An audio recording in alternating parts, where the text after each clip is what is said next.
Pig and Whistle Tales from Azeroth. As always here at the Pig and Whistle Inn in Stormwind, I go through a variety of subjects with regards to World of Warcraft. So grab a bottle or a pint, sit back and enjoy. Today's subject, we're going to be going over something a little bit different. It's going to be sort of a guide, as it were. Sort of a TBC gold making guide, what you can do to get the most gold in TBC, what's happening in Shadowlands recently. And yeah, it's a different style of podcast, I'd say, because it's not necessarily the show in which we give out guides. They're usually for Patreon members. So, you know, a little plug to the Patreon right there, I'm just going to say it. But let's get straight into it with the weekly stuff that is happening in Shadowlands first, and then we can get into the TBC part of it. So, weekly wild boss this week is I hate saying this name. Oranomonos.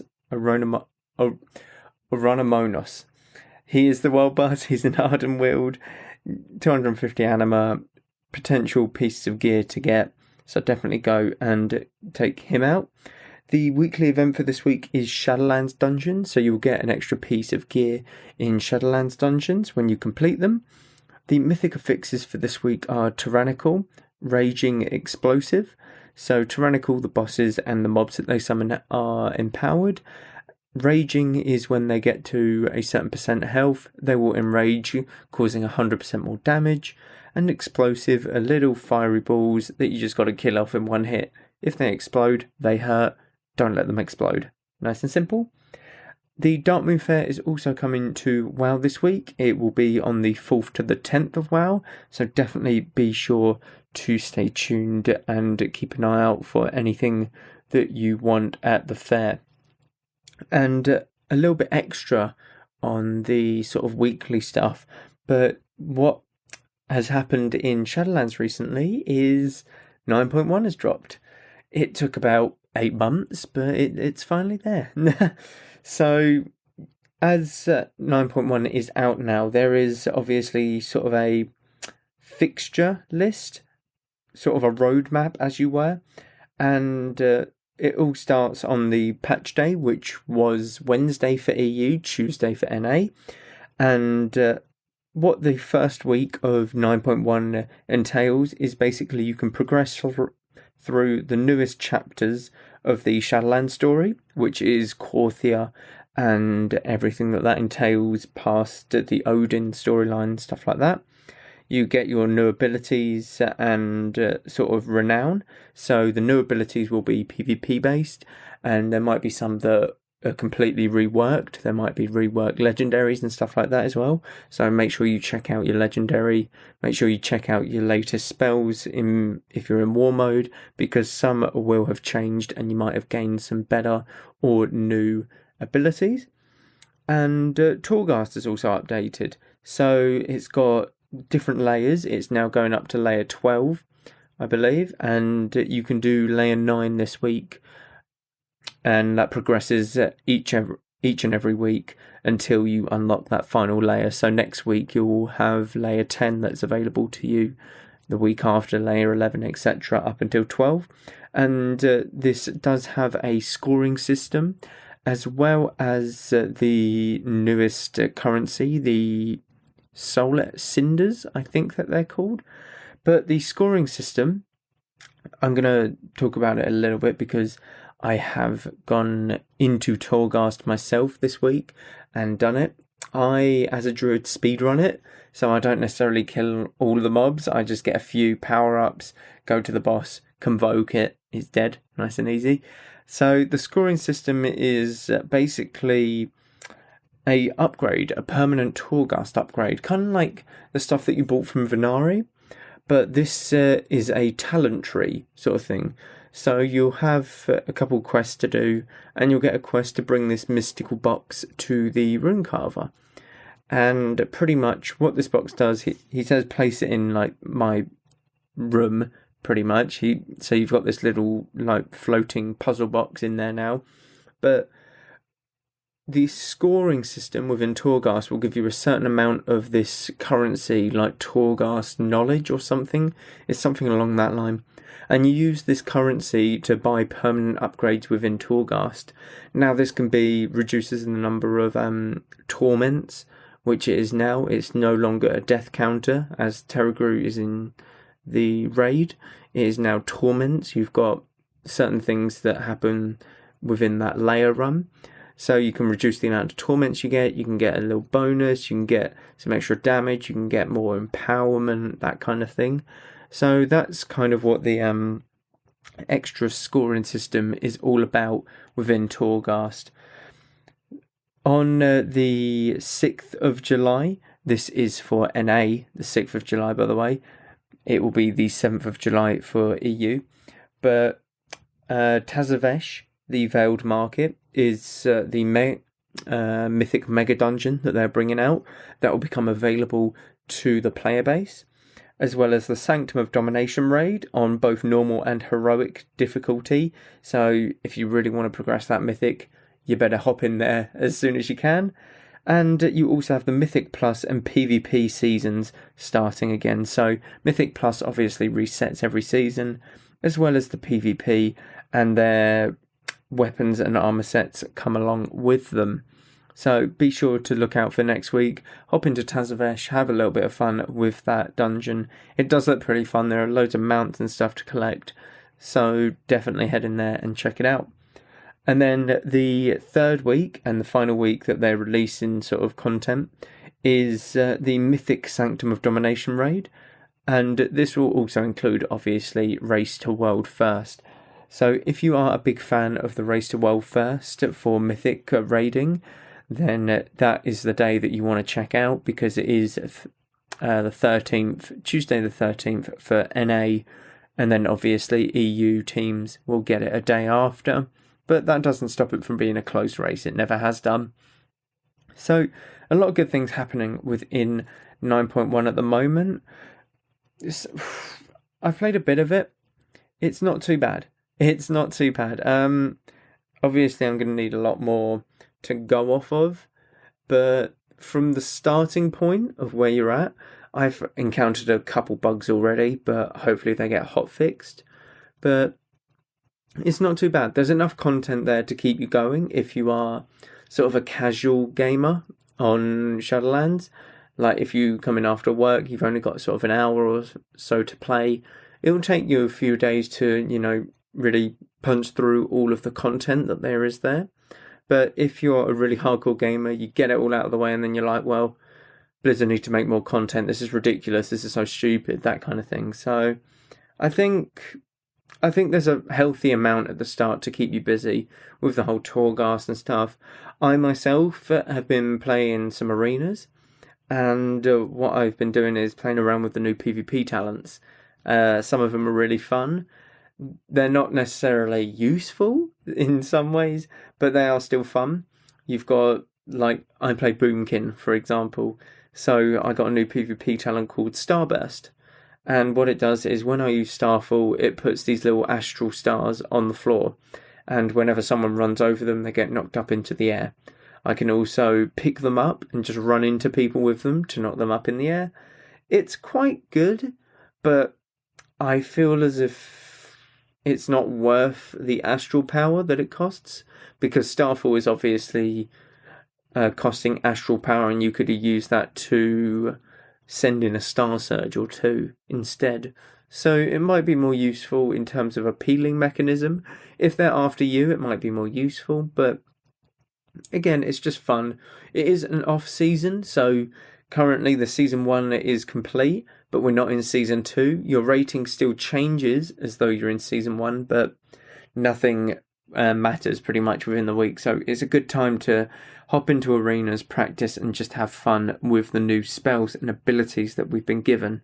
And it gets you used to like loads of different classes as well.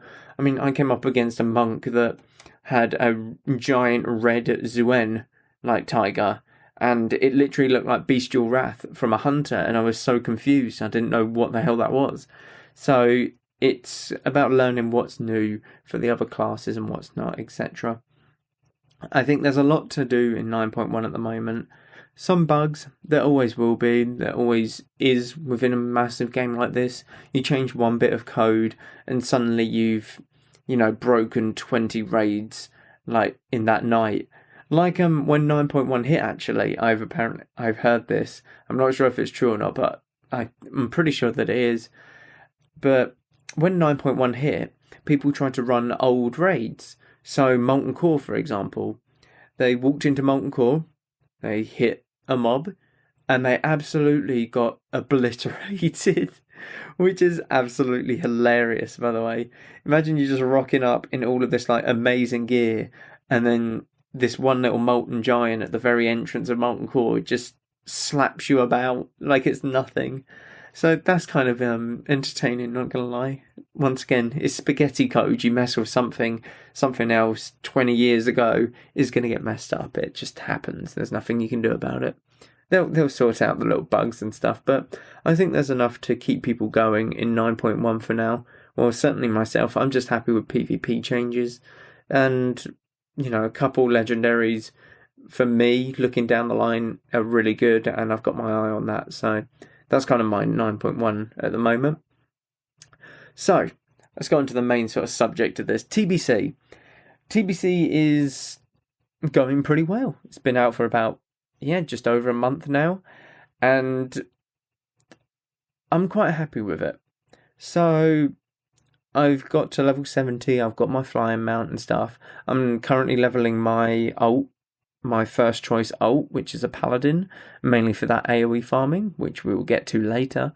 But it's not been too bad. Gold obviously can come and go in massive chunks in TBC, such as epic flying. Like, I went from 6k gold to absolutely nothing. That hurt. That really did hurt, I'm not going to lie.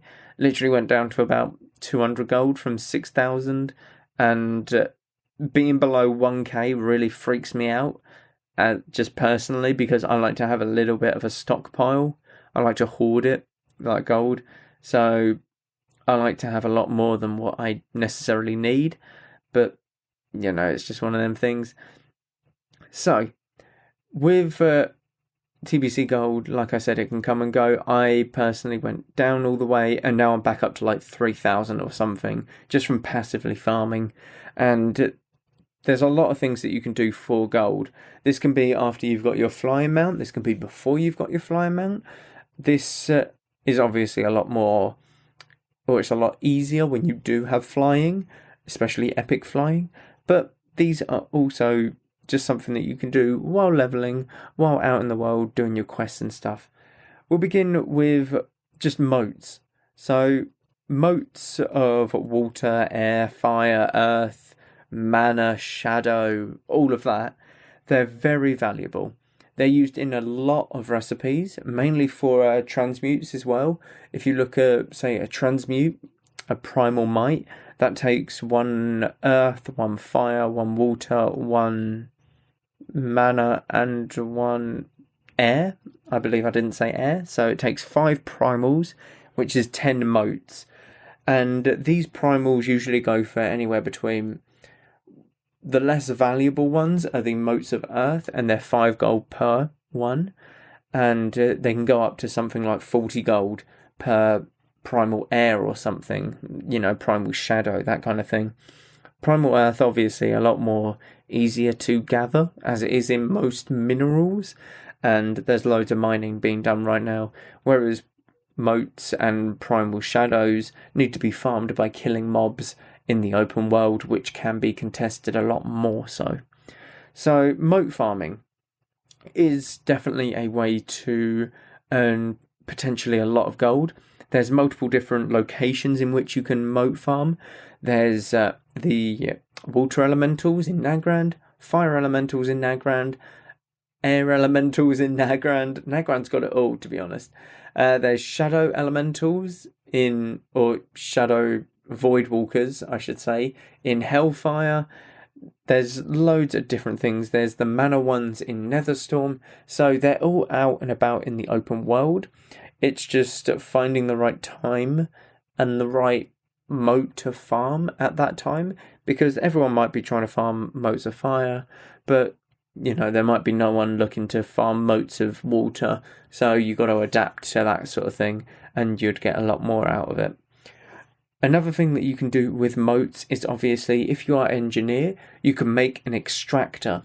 So throughout Outland, there are these, I like to call them little fart clouds, because, well, that's what they are. They're clouds of fart. But they're just little clouds that float about. You wouldn't pay them any mind, to be honest. I certainly didn't. I was just like, oh, what do? They seem very interesting. And then by the time I got to like level 68, I didn't have my extractor still, and I'd probably run past about 20, 30 of them, which I could have really used for that extra gold for the epic flying, but I'm not gonna linger on that. So the extractor, what it does is basically you use it, it's a 2-second channel, and you get a moat out of this fart cloud. Now, depending on what zone you're in, they will have different types of moats. So in Zangarmarsh, these little fart clouds will be more blue, and they will be moats of water. In Nagrand, it will be just a pure cloud, so they will be moats of air. In Shadowmoon Valley, they're moats of shadow. In Hellfire, I would imagine it's moats of fire, but they're tough to find. I've not seen one, not going to lie. So I highly doubt they exist. I kind of want to say that they don't, but I'm probably going to be proven wrong there. So whichever zone or whichever moat that you wish to farm, you can do so in these zones with this extractor. It's just about knowing where these clouds can spawn and being at the right place at the right time, pretty much.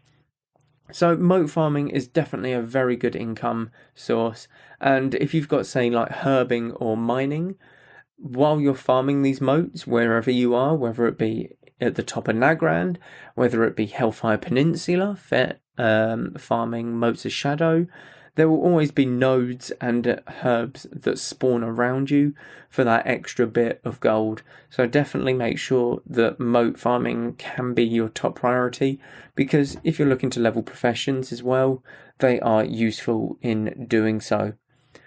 The next one is quests. Now, you might be thinking, okay, we just do quests when we're leveling, what's the difference? So when you hit max level at 70, I forgot what max level was for a second, but when you hit max level, the quest rewards, they generate more gold. So instead of it being 5 gold, or like 2 gold 99 for a simple hand, like talk to this person who's like 5 feet away, it'll give you 5 gold.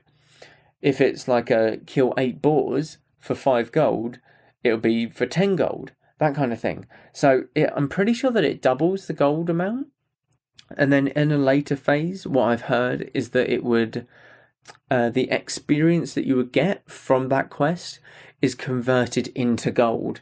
So pretty much you're going to get an extra 10 gold on top of these quests. So at a later phase, you will get more gold from these quests, but to be honest, waiting for a later phase is not the best idea, mainly because the later phase is, well, nothing's going to be really important to buy, in all honesty. You're going to probably already have all the gold that you need, so the quests that you do now aren't necessarily going to matter in the long run, and it's better to do them now and, get all the sort of gold making stuff out of the way and set yourself up for TBC, rather than, worrying about how little gold that you have now, and yet looking at all of these quests, seeing that you've got like 20 gold rewards, 30 gold rewards and stuff like that, and thinking, oh, I just really need that extra boost. It's worth doing them now rather than waiting 3 phases, I think, until that extra gold boost. But, it's all down to you. But quests at max level, 100% worth it. They give so much gold. I think I worked it out actually for myself. So I did no Blade's Edge mountain quests. I did no Shadowmoon Valley quests, and I still had a few, quests dotted about here and there. I worked it out to about 1,000 to 1,500 gold from doing all of the quests in Blade's Edge Mountains and Shadowmoon Valley. Now, this might not seem a lot to some people, might seem an absolute fortune to others. It's a good chunk. It's a good chunk, and you can just do it mindlessly while you're just watching YouTube on another monitor, if you've got another monitor, while you're listening to a podcast, while you're listening to some music. You can just go about your day, doing these quests and gaining passive gold from them. Not to mention the the loot and stuff from the mobs that you're just going to passively generate gold from. You could even get lucky. You could get a world drop, a world epic. So, just quests in general, the loot that they bring from killing mobs, it's just brainless, to be honest. It's nice to do if you want to just relax and carry on about your day, chilling out within WoW. Now, this one's very class specific, but you have AoE farming. So, AoE farming is obviously very tough for some classes, a lot more so than others. Mage and Paladin excel at AoE farming. So there's been a recent discovery of a Paladin AoE farm, and this is in Stratholme. So a level 70 Paladin walks into Stratholme. You've got a couple trinkets, you've got a really good shield, either the Sporgar shield, Skullflame shield, that kind of thing. You do 3 big pulls, you walk out, and you reset the instance. Nice and easy. Passively, you get about 15 to 30 gold just from the silver that you loot from these mobs alone. From the items that you loot, you'll get in one run, about another 15 to 30 gold from it. And, you can get world drops from this. And the amount of mobs that you're killing, if you do 5 lockouts within the hour, you kill, I think, something like 300 mobs per run. Like a substantial amount. I'm trying to do quick maths. 1,500. You'll kill about 1,500 mobs in these 5 runs. And the chance of you getting an item in that sort of pack, is insane. Like a really good item. Not to mention, if you're an enchanter, you're killing one of the bosses in there as well, the Unforgiving, and that can give you like a guaranteed large brilliant shard, which on my server goes for about 4-ish gold. So you can stack up on them, get 20-ish, and suddenly you've got like 80 gold right there, just from large brilliant shards, not to mention vendor trash. Overall, you're looking at something like 30 gold, 50. You're looking at about 150 gold just from vendor and raw silver, like alone. And this might not seem like much again, but there's always this is the lower side that I'm doing the calculation from. The higher end of this is double, so 300 gold per hour if you're getting lucky with raw silver drops, all the trash drops from the mobs, etc. So doing this, just an hour a day, after say, a week? You do this an hour a day for a week, you've got 150, 300 gold, you've got about 900? Yeah, about 900, 1,500 gold in a week, just from doing 1 hour every day for a week, which is quite a bit. Like that, just passively, if you just park a Paladin outside Stratholme, you can do a lot of damage with that in terms of the economy. Forget bots, that's the true danger of AoE farming. So yeah, AoE farming is still very much in fashion for Paladins and Mages. Mages obviously get it a little bit tougher because Blizzard was nerfed, but, Mages will always find a way. I obviously main a mage in TBC, and mages always find a way to AoE farm. Well, I certainly will try. But there's loads of AoE farms for mages that you can do. Slave Pens is a really good one that a load of people have been trying out and succeeding with. And I think a lot of people have been trying to do stuff like Shattered Halls even, if there's like pools for that. Then there obviously are going to be pools that people will find, and they will just get even better throughout the expansion, mainly because gear increases as the phases are unlocked, and you can just do a lot more with better gear, that kind of thing. So AoE farming, again, is very much up there, very much on top, and prominent within TBC. Now, this might be a bit of a weird one, but healing and tanking services. Now, this is kind of a specific time, but I'm thinking more late at night. So bear with me on this. There seems to be an extremely shortage of tank and healers that I've noticed in TBC. Now, I've obviously been playing quite a lot. There's tanks here and there throughout the day.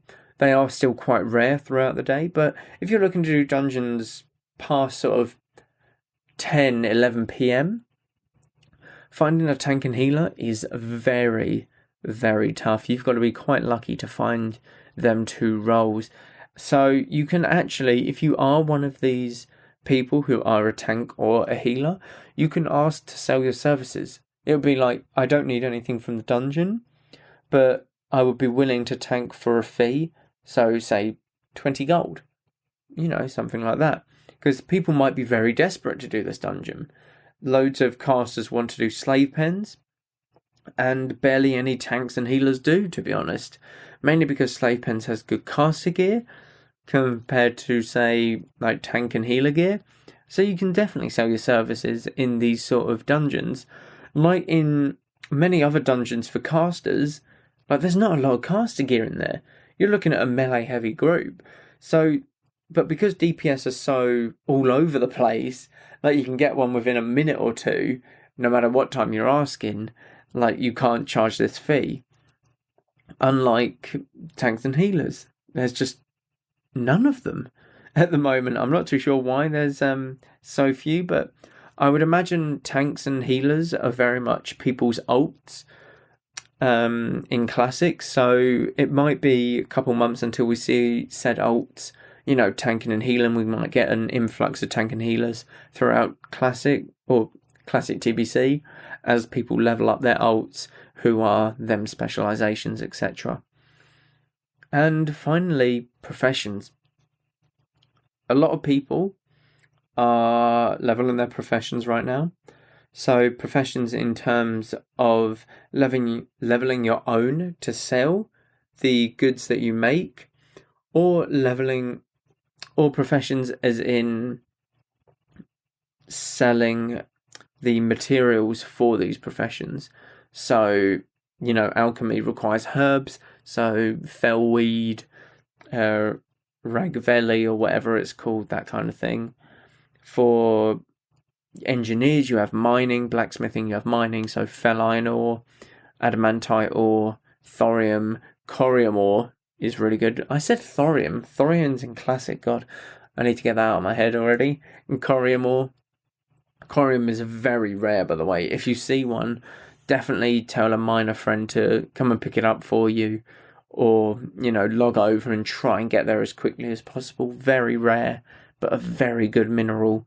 You definitely want to get that as much as you can. Even if you have ults that have very good professions, such as tailoring or alchemy, you can and should, if you want to just make a passive income, level their professions to get the transmutes from them. So the transmute for alchemy is the primal might, and this goes on my server for about 120 to 150 gold, and what it costs to make is about 100 gold, I'd say, overall. But these are made from the, like I said earlier, the primal might, or primal earth, primal fire, primal air, primal mana, primal water. Primal water, yeah.